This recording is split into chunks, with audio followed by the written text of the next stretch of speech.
அச்சவுமில்லை அதிர்ச்சியுமில்லை அடியேன் உள்ளத்திலே.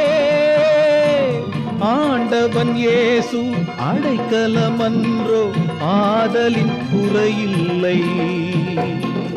ஆண்டவன் முன்னா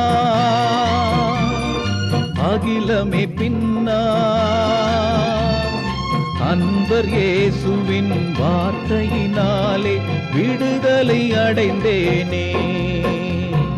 இயேசுவின் பின்னால் நானும் செல்வேன், திரும்பி பார்க்க மாட்டேன், திரும்பி பார்க்க மாட்டேன்.